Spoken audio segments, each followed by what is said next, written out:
సాహితీ పిపాసులకి, story time మిత్రులకి నమస్కారాలు. ఇవాళ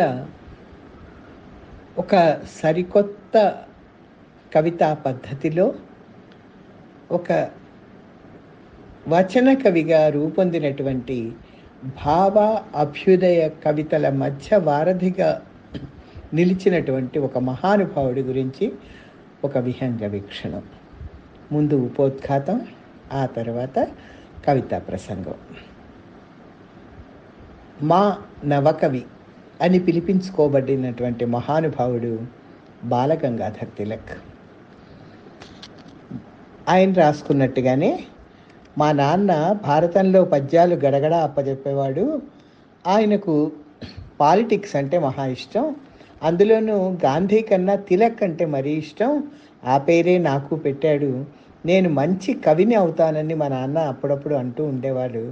నేను పుస్తకాల విషయంలో ఎంత డబ్బు ఖర్చు చేసినా ఏమి అనేవాడు కాదు అని తంగిరాల సుబ్బారావు గారితో తిలక్ అనేవాట. అది సార్థకమైంది, నిజమైంది. కవిత్వం రాయడమే కాదు, ఒక ప్రత్యేక తరగతికి చెందినటువంటి ఉత్తమ కవిగా ఆయన పేరు ప్రతిష్టలు సంపాదించాడు. బాలగంగాధర్ తిలక్కి సత్యనారాయణ లాంటి మంచి తండ్రి దొరకడం చాలా అదృష్టం. కుటుంబ నేపథ్యం మన మనస్తత్వం మీద, మన ప్రవర్తన మీద, మన గుణగణాల మీద, మన భవిష్యత్తు మీద కూడా ప్రభావం చూపిస్తుందనడంలో ఎటువంటి అనుమానము లేదు.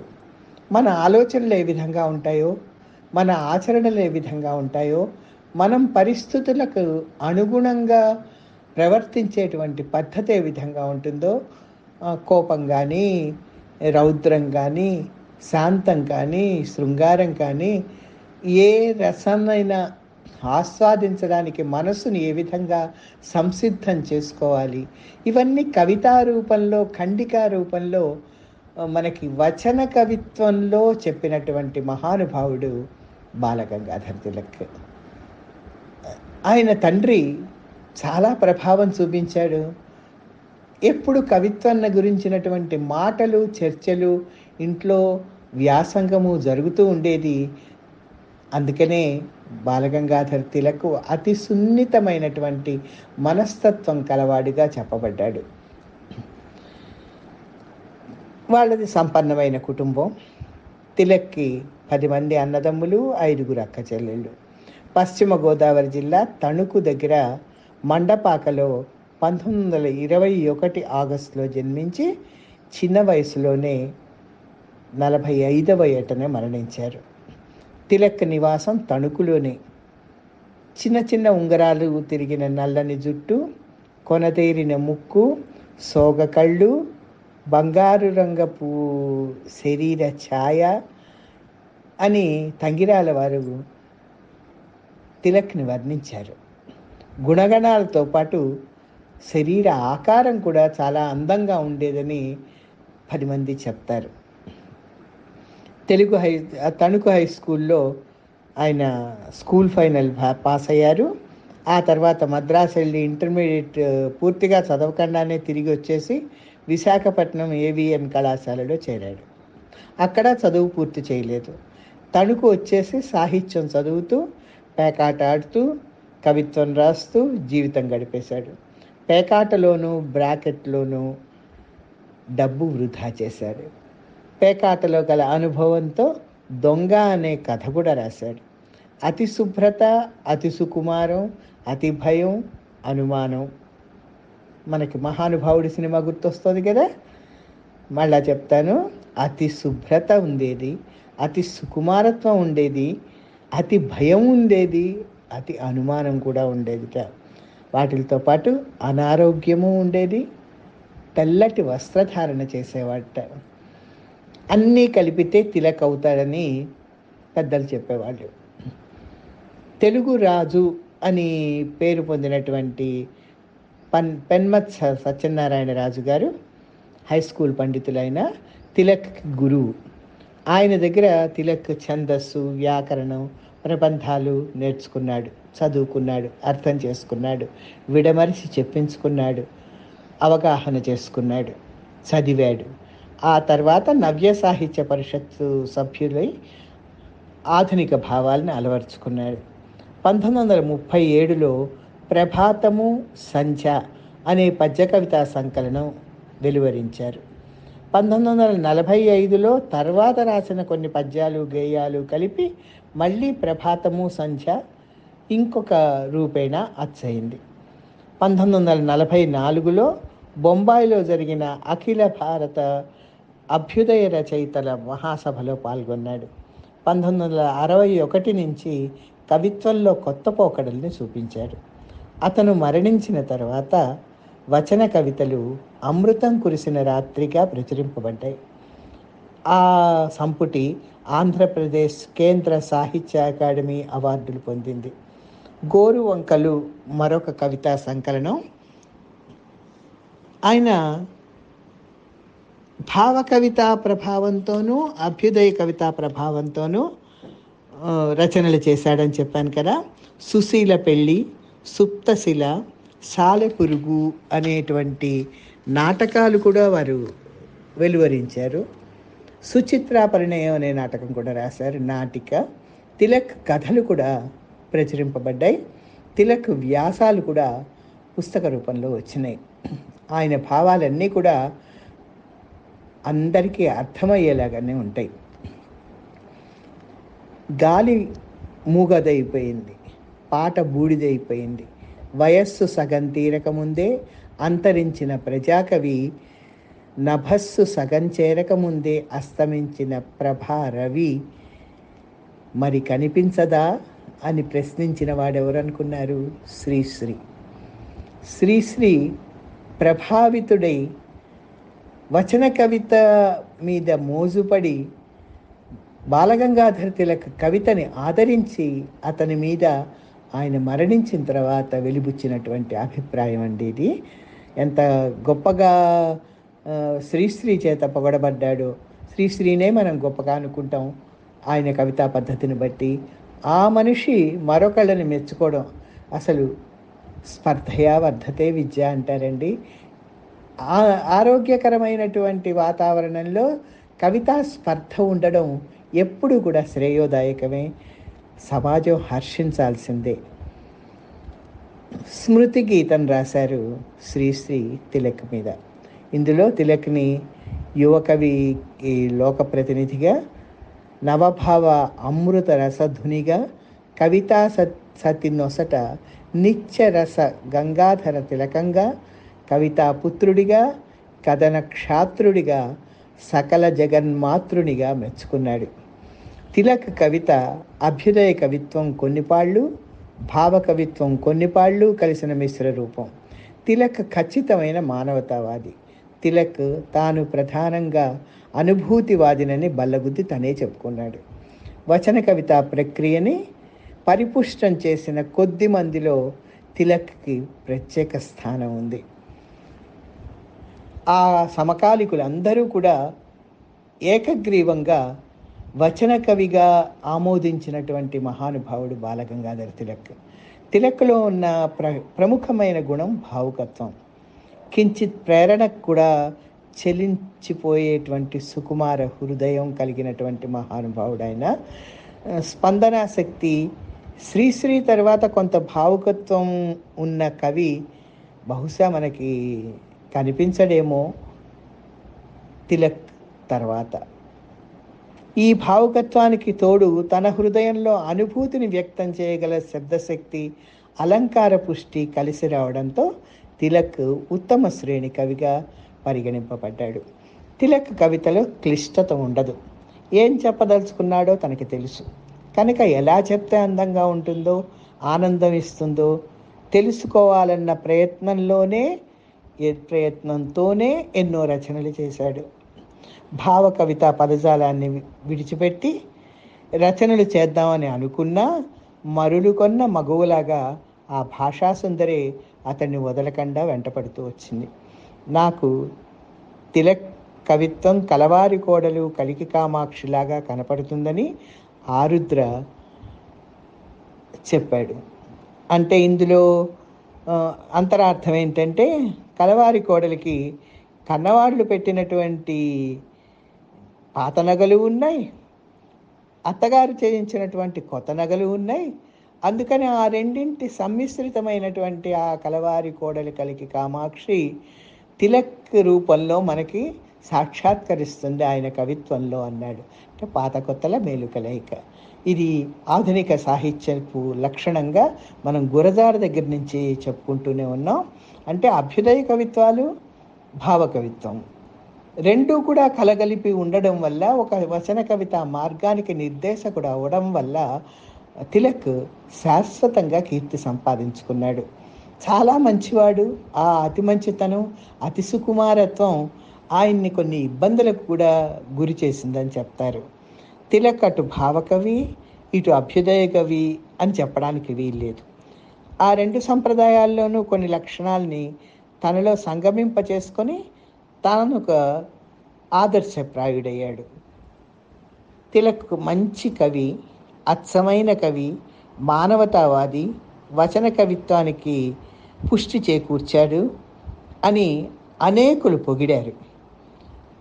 ఆచార్య సుమతి నరేంద్ర చెప్పినట్టు అత్యంత లోకప్రియుడైన కవి, భావ అభ్యుదయ కవిత సేతువు బాలగంగాధర తిలక్.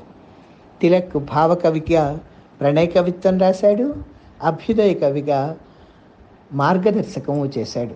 తిలక్ తన ప్రియురాలిని కవిత్వంగాను, కవిత్వాన్నే తన ప్రియురాలిగాను ఊహించుకొని చెప్పిన పద్యాలు చాలా ప్రసిద్ధమైనవి.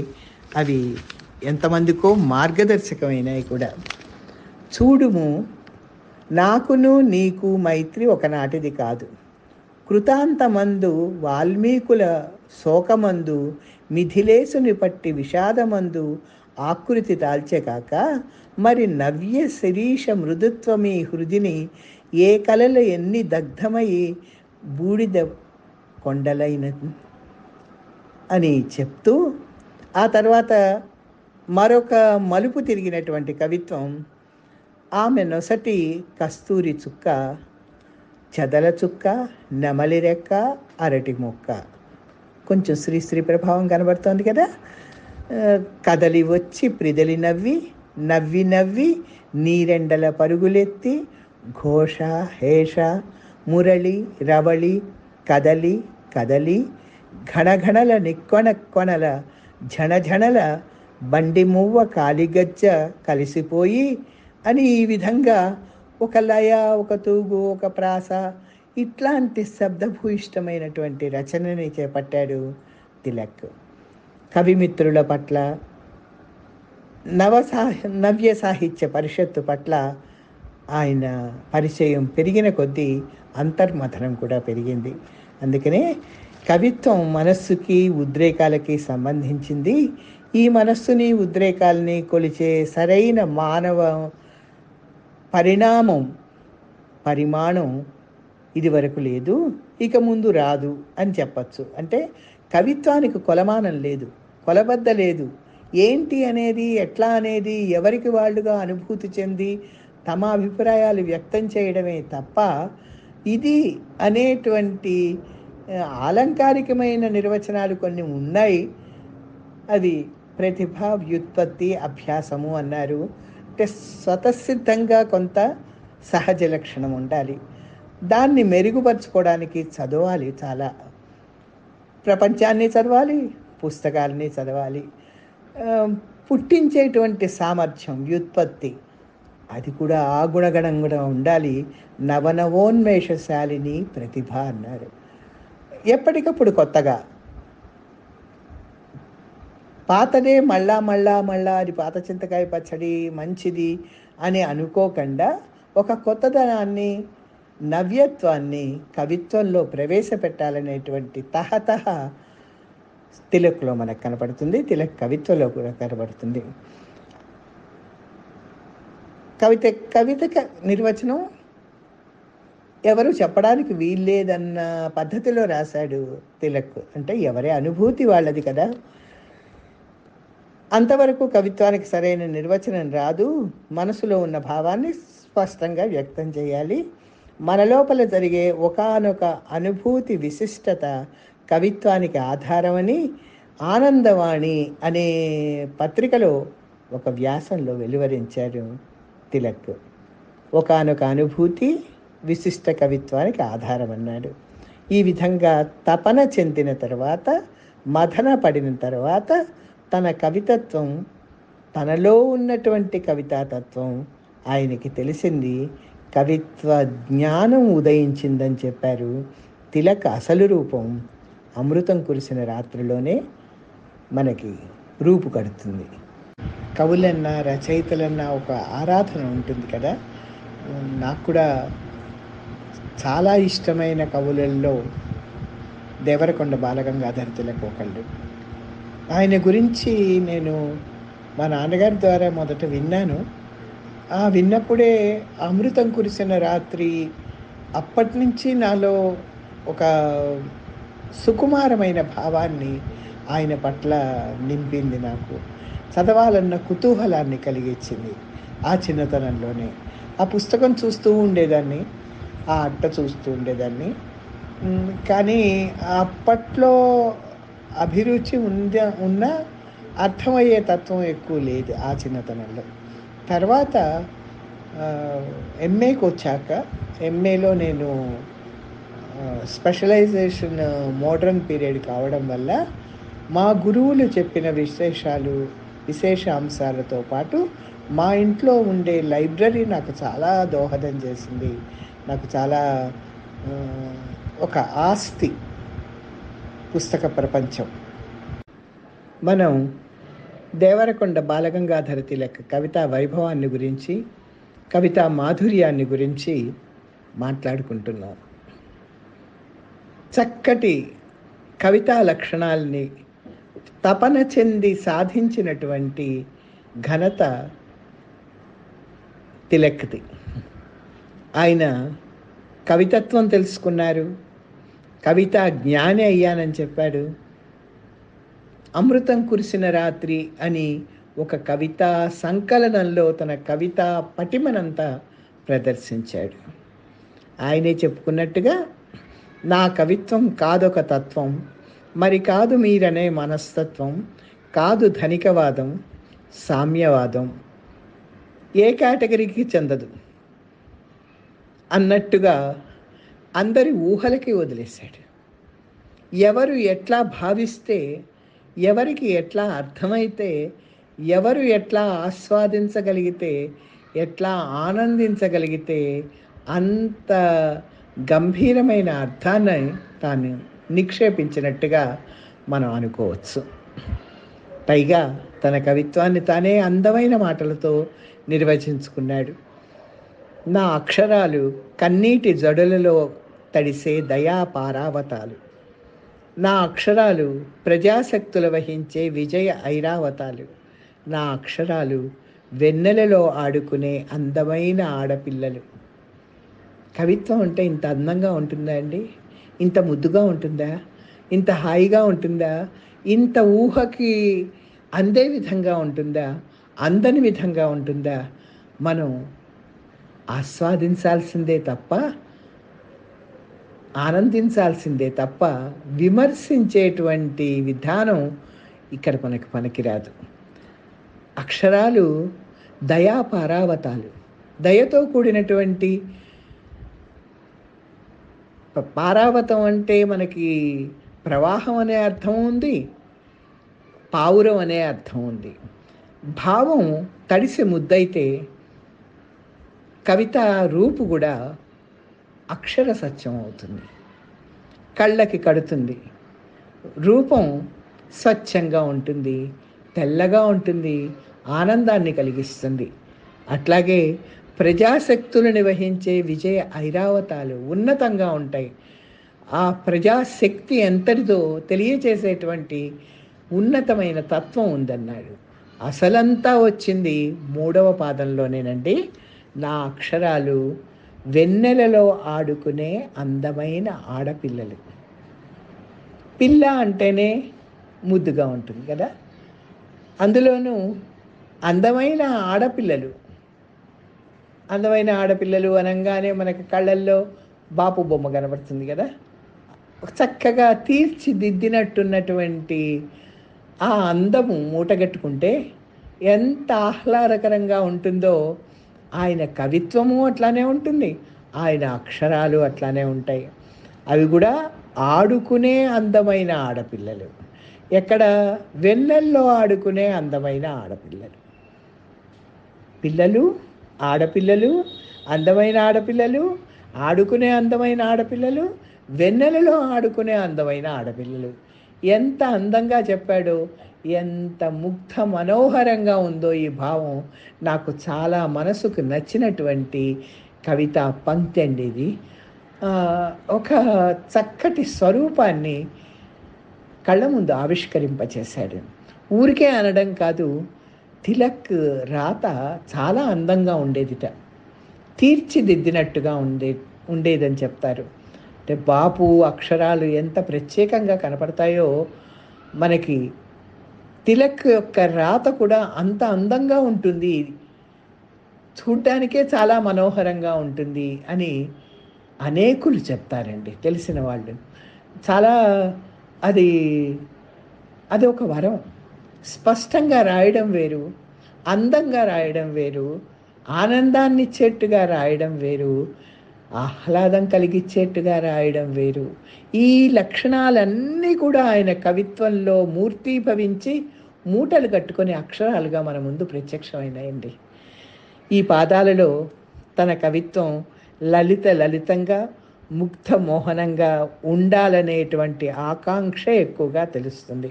తన కవిత్వం కరుణారసభరితంగా ఉండాలనేటువంటి ఆకాంక్ష కూడా ఉంది. ఆ కరుణ కూడా అందంగానే ఉండాలనే షరతు కూడా ఉంది. ఆ కరుణ వెన్నెల సముద్రాల మీద విలాసయాత్రలు చేసేదిగా ఉండాలి, అత్తరు దీపాలు వెలిగించేదిగా ఉండాలి, మంత్రలోకపు మణిస్తంభాల మధ్య దాగుడు మూతలాడేదిగా ఉండాలి, ప్రజాశక్తుల పట్ల భావకవి హృదయంలో స్వచ్ఛందమైనటువంటి సానుభూతి వ్యక్తం చేసేదిగా ఉండాలి. అంతేకాని అది ఊహాలోకాల్లో విహరింపచేసేటట్టుగా ఉండకూడదు. కవి తను చెప్పదలుచుకున్నటువంటి విషయాన్ని స్పష్టంగా చెప్పాలి, అందంగా చెప్పాలి, ఆకర్షణీయంగా చెప్పాలి, తనేం చెప్పాలనుకున్నాడో చెప్పాలి. తాదాత్మ్యం చెందేటువంటి అభ్యుదయ కవి హృదయం కాదు ప్రజాశక్తులతో తిలక్ది. అగ్ని చల్లినా, అమృతం కురిసినా అందం ఆనందమే దాని పరమావధి అన్నప్పుడు కూడా ఆనంద ప్రధానమే కవితా ప్రయోజనం అనేటువంటి భావం మనకి స్పష్టమవుతుంది. అంటే అభ్యుదయ కవిత్వంని కూడా అందంగా ఆనందంగా చెప్పచ్చు అనేటువంటి విధానం మనకి తెలుస్తోంది. ఉండకూడదా? అభ్యుదయ కవిత్వం అందంగా ఆనందంగా ఉండకూడదా అని ఎవరైనా అన్నారా? అర్థం కావాలంటే అందంగా ఉండాలి కదండి, మన ఆకర్షింపజేసేదిగా ఉండాలి కదా, ఒక కైపు కలిగించాలన్నాడు తన కవిత్వం. వ్యక్తినిష్టమైన ఆనందం ఇది. పందిరి మంచం మీద ఆమె చిరునవ్వులోని కొత్తదనంలాగా ఉండాలని అనడంతో అనుభూతి కవిత వైపు, భావ కవిత వైపు కూడా మొగ్గు కనిపిస్తుంది. కవిత్వం ఒక పందిరి మంచం మీద పడుకొని ఆకాశం వైపు చూస్తూ ఆనందాన్ని అనుభవించే ఒక స్త్రీ మూర్తిలాగా ఉండాలి. అందం స్త్రీల సొత్తు కదండి. పశుజాతిలో అయితే పురుషుల సొత్తు, స్త్రీ జాతి అందం ఆకర్షణీయంగా ఉంటుంది. అందుకనే ఆ బాపు బొమ్మతోనే పోల్చుకుందాం మనం. ఆ పందిరి మంచం మీద పడుకున్నటువంటి అందమైన ఆకారం ఎట్లా ఉంటుందో, ఒక శక్తిని ప్రేరేపించేటట్టుగా ఉంటుందో, తన కవితా రీతి కూడా ఆ విధంగా ఉండాలని, ఉంటుందని కూడా తెలియచేసినటువంటి వాడు తిలక్. ఆ రోజుల్లో కవిత్వం వివిధ రీతుల్లో వెలువడుతోంది. సర్రియలిజం, సింబాలిజం లాంటి పదాలతో మితిమీరిన అనుభూతితో కవిత్వంలో అస్పష్టత ఎక్కువగా వస్తోంది. దీన్ని గమనించాడు తిలక్. నవత కవిత అనే మంచి ఖండికని రచించాడు. కానీ మోడ్రన్గా ఉందామని, ఏదో అందామని, తనకే తెలియని అస్పష్టపు అనుభూతిని, అర్థం లేని ఇమేజరీతో, కలగాపులగపు వర్ణంతో, చేతగాని అనుకరణలతో, ఒక దేశం నిర్దేశం లేని వాక్యాల వికారంతో ఎందుకు బాధిస్తావు నన్ను, బాధపడతావు నువ్వు అని వెర్రి తలలతో, వికటత్వంతో వెలువడుతున్న కవితా తత్వాన్ని నిరసించాడు ఆయన. తిలక్ మానవతావాది అని అనడానికి ఆర్తగీతం అనే ఖండిక సాక్ష్యం అండి. దీనుల హీనుల స్థితికి చెలించి ఆయన స్వీయ అనుభూతితో రాసినటువంటి విషాద గీతం ఇది. నేను చూశాను నిజంగా ఆకలితో అల్లాడి మర్రి చెట్టు కింద మరణించిన ముసలివాడిని. శక్తియుక్తులు ఉన్నంత వరకు పాటుపడి సంపాదించుకునేటువంటి చావ ఉంటుంది, తినేందుకు ఆహారం ఉంటుంది. కానీ ముసలి వాళ్ళు అయిపోయినాక శక్తియుక్తులు అణగారిపోతాయి. ఎవరన్నా పెట్టేవాళ్ళు ఉంటే తప్ప తినేందుకు తిండి కూడా లేనటువంటి ఒక ముసలివాడిని, అది కూడా చెట్టు కింద ఉన్నటువంటి ముసలివాడు, మరణించిన ముసలివాడిని నిజంగా చూశాను నేను. ఆకలితో అల్లాడిపోయి ఆకలి చావు చచ్చినటువంటి వాడు. అంటే ఇట్లాంటి వాళ్ళు ఎంతమంది ఉన్నారో మన దౌర్భాగ్యపు దేశంలో. ఆకలి చావులు చాలా సహజంగా మారుతున్నాయి. నేను నిజంగా చూసి చెప్తున్నాను. అట్లాగే నేను చూశాను నిజంగా నీరంధ్ర వర్షాన వంతెన కింద నిండు చూలాలు ప్రసవించి మూర్ఛిల్లిన దృశ్యాన్ని. ఇప్పటికీ మనకు కనపడతాయండి. పెద్ద వర్షం వస్తుందనుకోండి, కుంభవృష్టిగా కుండపోతగా వర్షం వస్తూ ఉంటే అటు వాహనాలు కానీ అటు మనుషులు కానీ వంతెనల కింద తలదాచుకుంటారు. వర్షం వెలిసిన తర్వాత వెళ్ళిపోయే వాళ్ళు వెళ్ళిపోతారు. కానీ ఒక నిండు చూలాలు ప్రసవించడానికి సిద్ధంగా ఉన్నటువంటి ఆ నిండు చూలాలు కదలలేక ఆ నీర కుండపోత వర్షంలో వంతెన కింద నిజంగా ప్రసవించి మూర్ఛిల్లిన దృశ్యాన్ని నేను చూశాను కళ్ళారా. ఎవరు అండదండ లేకుండా, ఆచ్ఛాదన లేకుండా వంతెన కింద ప్రసవించినటువంటి స్త్రీ యొక్క దీనాలాపన విన్నాను నేను. అట్లాగే నేను చూశాను నిజంగా తల్లి లేక తండ్రి లేక తిండి లేక ఏడుస్తూ ముంజేతుల కన్నులను తుడుచుకుంటూ మురికి కాల్వ పక్కనే నిద్రించిన 3 ఏళ్ల పసిబాలుణ్ణి. ఎంత ఆర్తగీతం అండి ఇది. మనము చూస్తూ ఉంటాం. ఇంట్లో మన వాళ్ళు మారాం చేస్తూ ఉంటారు. పిల్లలు రోడ్డు మీద కూడా పిల్లలు వెళుతూ తల్లి ఏదన్నా అంటేనో ఒక దెబ్బ కొడితేనో కాసేపు ఏడుస్తారు. తల్లి ఓదారుస్తుంది, దగ్గరికి తీస్తుంది, ఆకలి తీస్తుంది, అనునయిస్తుంది, బుజ్జగిస్తుంది. వాళ్ళ ఏడుపు ఆపేస్తారు. కానీ ఎవరు లేని వాళ్ళు ఏం చేస్తారు? తల్లి లేక తండ్రి లేక తిండి లేక, సరే తల్లి లేకపోతే తండ్రి లేకపోతే తట్టుకుంటాం, తిండి లేకపోతేనో, అందులోనూ పసిపిల్లాడు, 3 ఏళ్ల పసిపిల్లాడు ఏడుస్తూ ముంజేతులతో, ఎంత చిత్రీకరణ చూడండి. ఒక భావచిత్రాన్ని మన కళ్ళ ముందు ఆవిష్కరించాడు. ముంజేతులతో కళ్ళు తుడుచుకుంటున్నటువంటి, మురిక్కాల్వ పక్కనే నిద్రించినటువంటి పసిబాలుణ్ణి, 3 ఏళ్ల పసిబాలుణ్ణి చూశాను నేను అని తన తీవ్ర అనుభూతిని కళ్ళకు కట్టించాడు. అప్పటికి వచన కవిత్వంలో ఈ శైలి కొత్తదే. ఈ భావచిత్రాలు చాలా కొత్తవి. అంటే స్వీయానుభూతి చెప్పారు చాలామంది. కానీ ఇట్లాంటి ఆర్తగీతం దీనావస్థలో ఉన్నటువంటి జనం యొక్క ఆవేదన రూపుకట్టినట్టుగా చెప్పడం తిలక్తోనే ప్రారంభమైంది. అది కూడా పద్యం కాదండి, వచనం. ఆ వచనం వల్ల అందరికీ అందుబాటులో ఉంది, అందరికీ అర్థమైంది, అందరూ అనుభూతి చెందుతారు. ఇవి చదువుతూ ఉంటే కళ్ళ ముందు మనకి ఆ వర్షము, వంతెన, దాని కింద తలదాచుకున్నటువంటి జనాలు, ఆర్తనాదాలు, పిల్లల ఏడుపులు, ఆకలి చావులు ఇవన్నీ మనకు గుర్తుకు రావా అండి? మనం చూసేవేగా, మనం చదివేవేగా, మన చుట్టుపక్కల కనిపించేవేగా. అట్లాంటివే వాస్తవ గీతాల్ని ఈయన రచించారు. ఆయన సున్నిత హృదయుడు అని, సుకుమార హృదయుడని మొదట చెప్పుకున్నాం మనం. ఇది ఏ నాగరికతకు ఫలశ్రుతి, ఏ విజ్ఞాన ప్రకర్షకు ప్రకృతి, ఏ బుద్ధదేవుడి జన్మభూమికి గర్వస్మృతి. బుద్ధదేవుడి భూమిలోన పుట్టినావు, సహజముకు ప్రేమ నీలేమో సత్యనేమో అన్నారు కదా పాపయ్య శాస్త్రి గారు. అట్లా ఇంతటి దౌర్భాగ్య స్థితి జనాల్లో ఉండడానికి ఏ నాగరికతకి ఇది ఫలం, ఏ విజ్ఞానాభివృద్ధికి పరాకాష్ట, ఏ దయకి పాత్రం.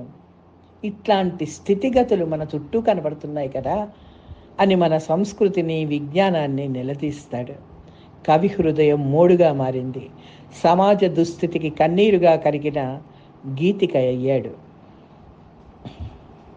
నా దేశాన్ని గూర్చి నేను పాడలేను, ఆ ఆవేదన దగ్ధమైన బూడిదగా ఆయన్ని మార్చేసింది. దుస్థితికి కన్నీరుగా కరిగిన గీతికయ్యాడు. మానవత లేని లోకాన్ని స్తుతించలేను, మానవుడిగా శిరసెత్తుకొని తిరగలేను, ఈ నాగరికత అరణ్యవాసం నేను భరించలేను, సహించలేను, జీవించలేను అని అనడంతో తిలక్ మానవతావాదం స్పష్టమవుతుంది. తిలక్ జాతి మత భేదాలని అంగీకరించలేదు. అతనిది చాలా విశాలమైన దృక్పథం.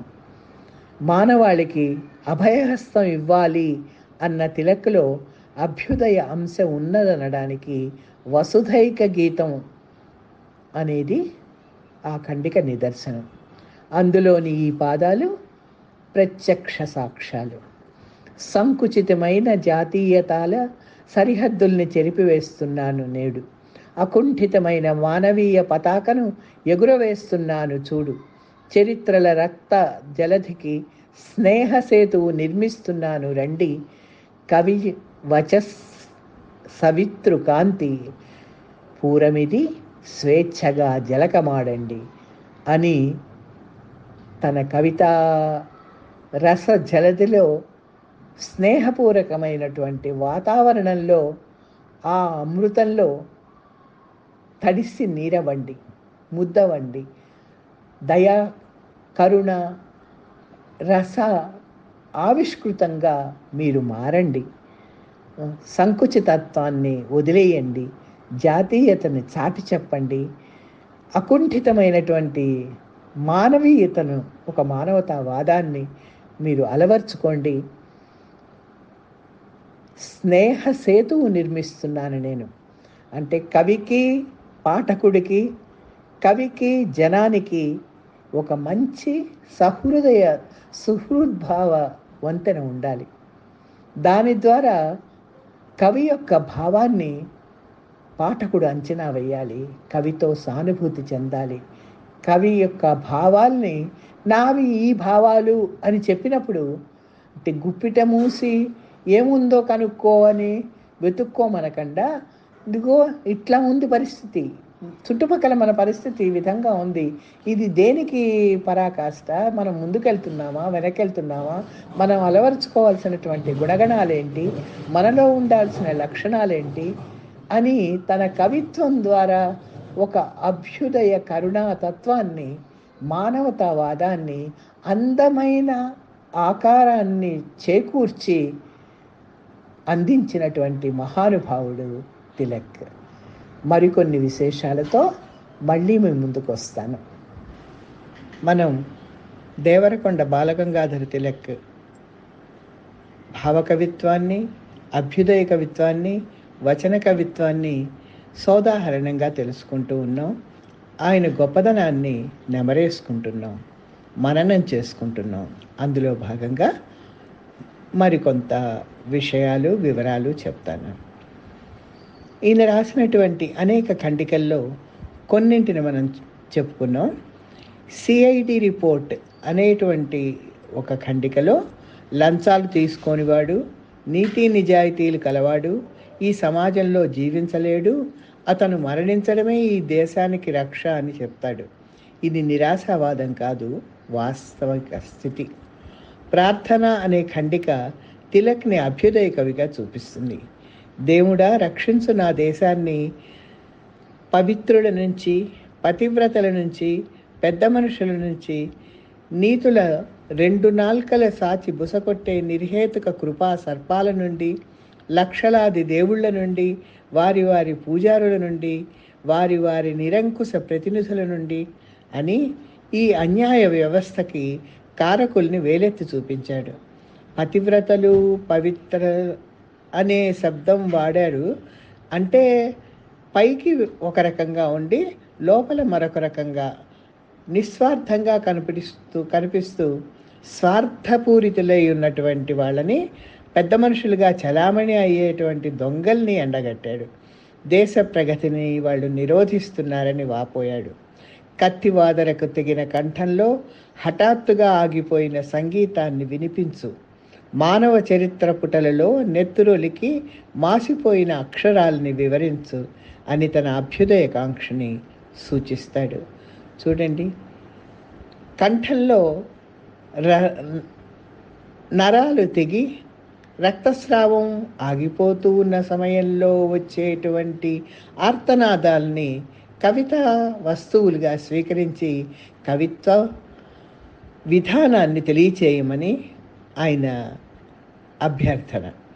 అట్లాగే మానవ చరిత్ర పుటలలో నెత్తురొలికి మాసిపోయిన అక్షరాలు. ఎంతమందో ఎన్ని రకాలుగానో కృషి చేసిన వాళ్ళు పైకి రాకుండా అణచబడ్డ, అడగదొక్కబడ్డ వాళ్ళు ఉన్నారు. వాళ్ళ రక్తపు మరకలతో చరిత్ర లిఖించబడి ఉన్నది. దాన్ని కూడా గుర్తుపెట్టుకొని ముందుకు సాగండి. మీ కవితా పద్ధతుల్లో వారిని గురించి కూడా తెలియచేయండి అని ఒక అభ్యుదయ తత్వాన్ని చాలా స్పష్టంగా తెలియచేశాడు. గొంగళి పురుగుల్లాగా జీవించే గుమాస్తాలని, టీచర్లని, చిరుద్యోగుల్ని, చిన్న సంసారులని కవిత్వంలో చూపించాడు. చిన్నప్పటి ఆదర్శాలు, అహంకారాలు నశించి యవ్వనంలో వృద్ధాప్యాన్ని తగుల్చుకొని భయాల చాటున, ఏడుపు కొండల మాటున సగం సగం తిన్న కలల్ని నెమరేస్తూ, సగం సగం చచ్చిన ప్రాణాల్ని జోకొడుతూ ఈ విధంగా మధ్యతరగతి జీవితాన్ని చిత్రించిన కవుల్లో తిలక్ మొదటివాడు. ఇందులో టీచర్లని, చిరుద్యోగుల్ని గురించి చెప్పాడు. ఒకప్పుడు బతకలేక బడిపంతులు అనేవాళ్ళు. 10 మందికి మార్గదర్శి అయ్యి 10 మంది జీవితాలని నిలబెట్టేటువంటి ఆ టీచరు తనంతట తానుగా ఎదగలేనివాడు. ఎవరి ప్రాపకమైనా ఉంటే తప్ప పైకి రాలేనివాడు. 10 మందిని తీర్చిదిద్దేటువంటి ఉద్యోగులు, చిరుద్యోగులు వాళ్ళు కూడా మనుషులే, వాళ్ళు కూడా రక్తమాంసాలు కలిగిన వాళ్ళే. వాళ్ళకి కష్ట నష్టాలు, సుఖదుఖాలు ఉంటాయి.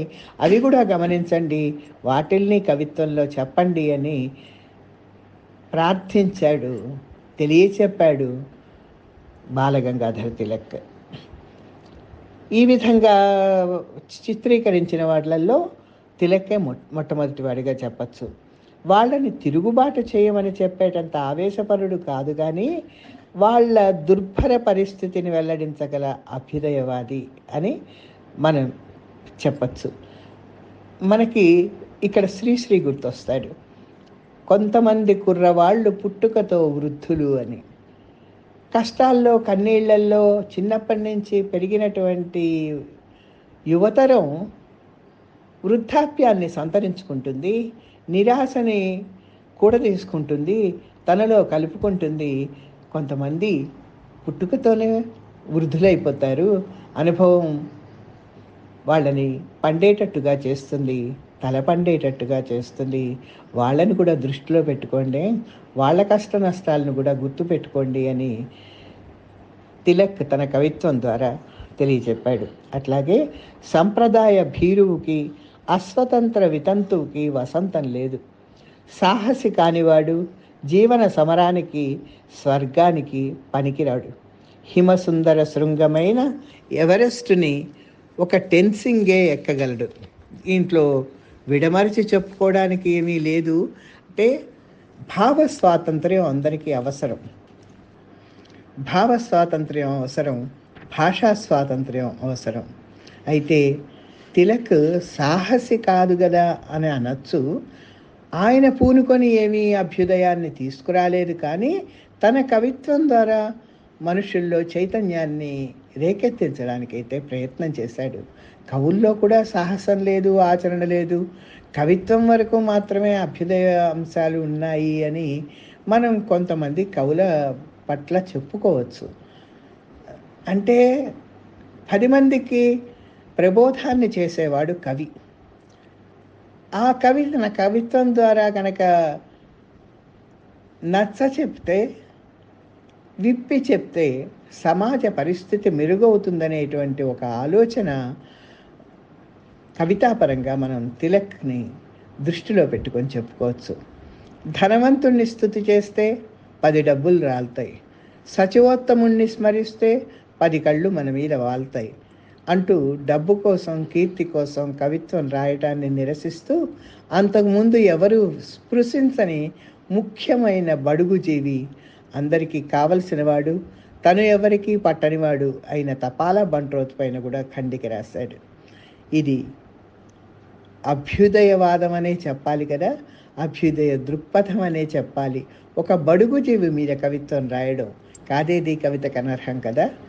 అందరికీ నువ్వు ఆప్త బంధువువి, అందరికీ నువ్వు వార్తనందిస్తావు, కానీ నీ కథనం మాత్రం నీటిలోనే మథనం అవుతూ ఉంటుంది అని కొత్తగా మనసును కదిలిస్తూ రాసిన ప్రతిభాశాలి తిలక్.